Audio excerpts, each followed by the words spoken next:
This is one of the most terrifying stories of the Quran. No! No! This is a nation showered with the blessings of Allah, saved from the grip of starvation, and granted victory over their greatest enemies. Allah has blessed us with His bounty. Praise be to Allah! Then, Allah gave them one test. Just one. Simple, short, but it demanded absolute patience. We will not disobey Allah's command. I hope our people do not disobey Allah either. But they forgot Allah's grace. Pride blinded them. They schemed, they disobeyed, and suddenly everything turned upside down. One night, the punishment silently arrived. There was no wind, no thunder, no earthquake, no fire. By sunrise, the sign of Allah was complete. The village was stripped of its humanity. Those who walked as men yesterday were now despised apes. This is the story of the people of the Sabbath. In most Muslim homes, children grow up hearing about the nations that Allah destroyed. The people of Noah, Ad, Nimrod. But most of them have not heard of the people of the Sabbath.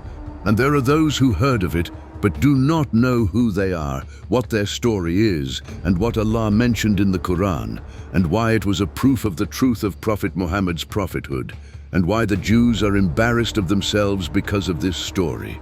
We will discover all of this in this story. The story of the people of the Sabbath, and Sabbath means Saturday, begins when the Jews were denying Prophet Muhammad. They mocked him, they attacked him, they were filled with arrogance. Liar! Liar! We will not believe in you, for we are the chosen people of God. But the real problem is Muhammad is a prophet. We will not believe in him, even if he truly is a prophet. from ancient times until today. They are arrogant, they act superior, they exalt themselves. They think they are the people of Allah, and that the punishment will never touch them.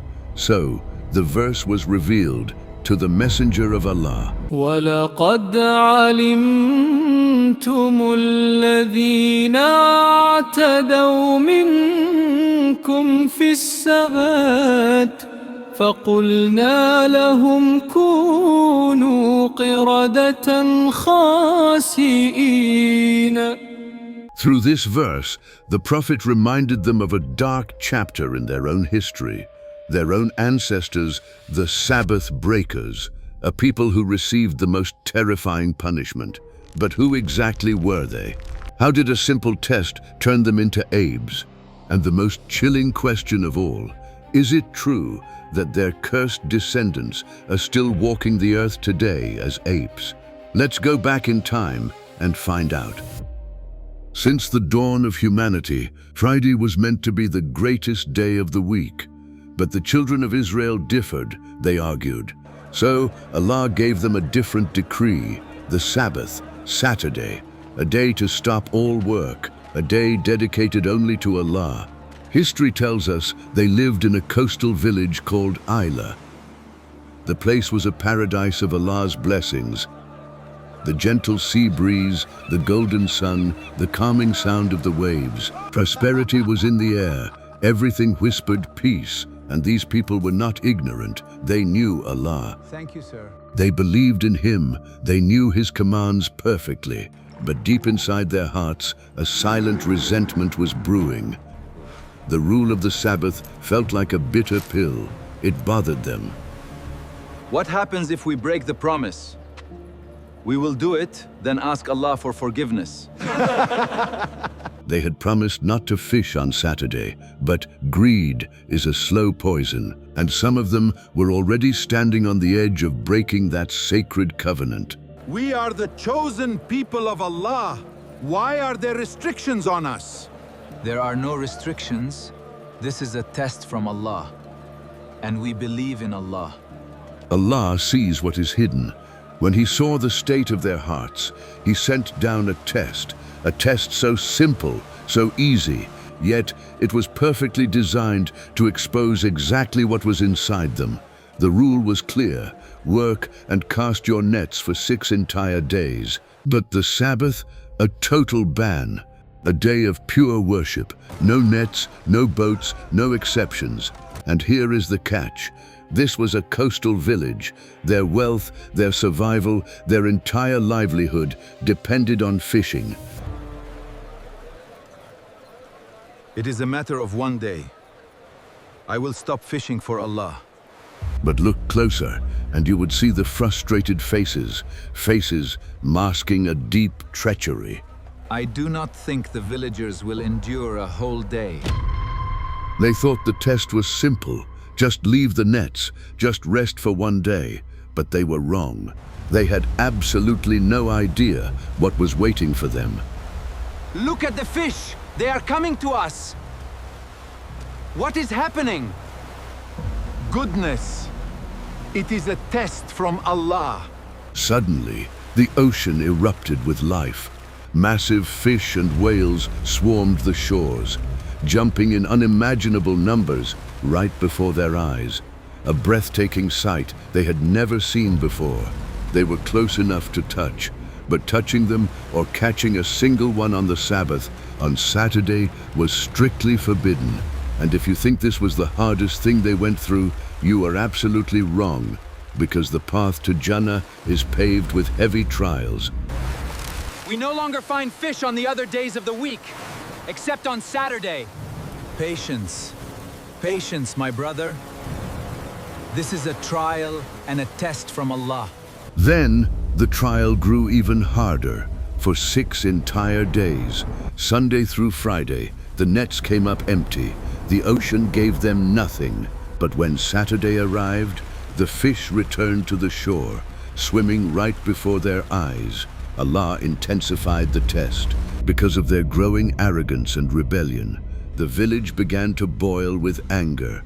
Frustration filled the streets, and a dark, restless anxiety haunted them even inside their own homes.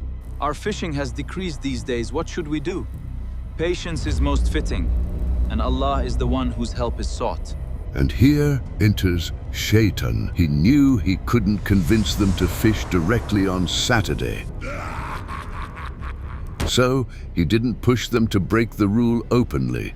Instead, he whispered a wicked, malicious trick. Allah forbade fishing on Saturday. Why don't you set your nets on Friday and pull them out on Sunday?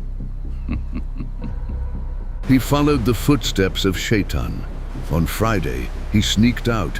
He dug trenches and set his nets that would soon bring him absolute misery.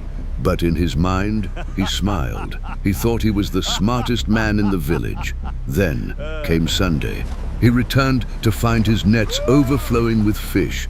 He took them, he cooked them, he ate them with the pride of a conqueror.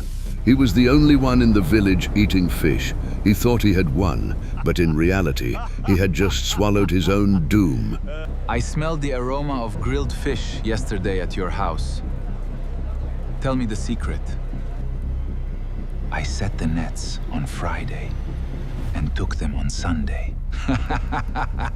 The wicked secret spread like a disease. One by one, the temptation pulled them in. Crowds rushed to the sea. They copied his trick. They set their nets on Friday. They dug their trenches with smiles on their faces, completely blind to the truth. They didn't know that every single trench they dug was their own punishment, their destruction, their absolute misery. But in the shadows of this madness, the righteous could not stay silent. The warnings had begun. Allah is watching us. So do not do this. But those with blind hearts replied, We did not disobey Allah's command, we only listened to our intelligence. They paraded their catch in front of the whole village, laughing like conquerors, drunk on their own arrogance, believing they were better than the rest, until a righteous elder approached them and said, Stop, stop! Do you not fear that Allah might send down upon you a punishment like He did to our ancestors? We only used our intelligence. We did not practice fishing on Saturday. Through the crowded market, some people began to speak. Look at their faces. They think they are deceiving Allah with their deed. What is that? They are truly fools. If they do not stop and repent, Allah will punish them with the severest punishment. The righteous warned them over and over again. They rebuked them, trying to pull them back from the edge. But Sit in your places, you cowards, so that hunger kills you while you smell the aroma of grilled fish. They did not listen to us. We must leave this place so that the punishment does not strike us along with them. the society split into three distinct groups. Group 1, the perpetrators, the vast majority. They thought they were tricking Allah, but they were only tricking themselves. Group 2, the righteous, the brave few who stood up, advised, and warned the sinners. And then there is the third group, a group that is dangerously common in our world today, a group we must absolutely beware of. They are... Why do you advise the people whom Allah will punish? We advise them so that perhaps they may be guided. They are the passive observers. Allah severely warns against a people who stop guiding each other, a people who hold back the truth, those who do not care enough to wish good for others. They watch the ship sink and stay quiet, and for that, their punishment is incredibly harsh. After endless warnings, threats, and terrifying reminders, the righteous gave up hope. Their people would never listen, so they made a final desperate move. They had to protect themselves.